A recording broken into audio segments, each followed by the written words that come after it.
kaibigan! Welcome back to my YouTube channel! So ayan, happy New Year sa inyong lahat mga kaibigan. Nandito po tayo ngayong araw na ito para i-update kayo sa aking mga itinanim na halaman. So ayan guys, ito nga pala yung halaman na binigay sa akin ni Mama Donna. Ayan Mama Donna, lumalago na siya at malusog. Ito naman yung bigay sa akin sa pabahay nung ako ay nagtinda. So, 2 piraso yan na binigay niya sa akin. Isa lang po ang nabuhay. At ito din, ayan, nabuhay din, malago. Yung binigay na aking pinsan. At, kung maaalala niyo mga kaibigan, ito yung tinanim kong niripat kong halaman. Ayan, malusog din siya. So, ayan mga kaibigan.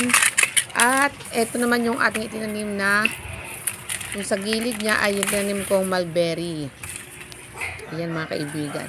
Sabi daw po, ang mga natutuyong dahon kailangan ay tinatanggal. Ayan mga kaibigan. Ito yung tinanim kong mulberry. Bali guys, bali 1 month and a half. O isang buwan at kalahati. Ayan, nahulog na yung bunga guys. Bumunga na po ang ating mulberry. Hindi pala totoo yung napapanood ko minsan sa video na 1 taon, 2 taon. So ayan po, 1 month and a half is nagbunga na po siya. Yung ating mulberry, tinagmang ko siya guys at matamis po ang kanyang bunga. Ayan. Mga kaibigan, ang cute ng bunga niya, 'di ba? Oh. 1 buwan at kalahati lang po may bunga na ang ating mulberry. So yan po yung update natin sa mulberry. And then, dumako naman tayo dito sa iba pang halaman. Ayan, hindi ko pa naripat yung iba. Wala pa akong nabiling paso. So ayan. Yung ating money plant, lumalago pa rin. And then, yung ating spider plant, ayan. Lumalago naman po siya. Yung iba manipis pa. Yung iba lumalago. Ayan mga kaibigan, kagaya niyan. Malusog yung ating spider plant. Ayan. Ayan pa mga kaibigan. So, ayan. Yan po yung update natin sa ating mga halaman. Ayan. Tanggalin natin yung nabulok na dahon. Ayan, dapat daw ay inaalis siyang nabubulok na dahon. Hindi ko siya palaging dinidilig, baka po kasi malunod. So, ito naman yung kung matatandaan nyo sa side ng bahay, sa gilid. Ayan, nagtanim po ako. Ayan guys, tingnan nyo.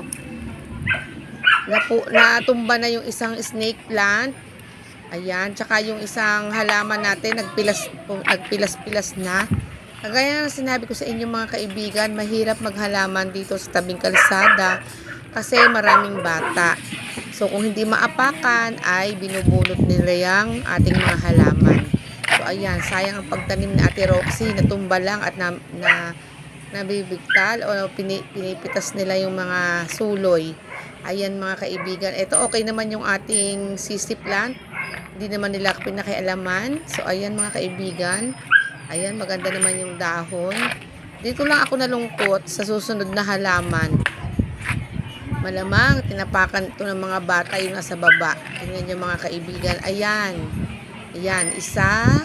At meron pang isa. Binunot yan mga kaibigan. Kasi tingnan nyo naman yung itsura. Binunot talaga yan. Ayan, oh. Kitang-kita, bunot yung ating halaman. Kaya po minsan, nakakainis din minsan maghalaman pag dito sa may daanan. Ayan, hindi naman tayo pwedeng magbakod. Baka maging masikip na yung ating kalsada. Ito naman yung ating mga halaman, ating nilipat na nakaraan. Okay naman po siya.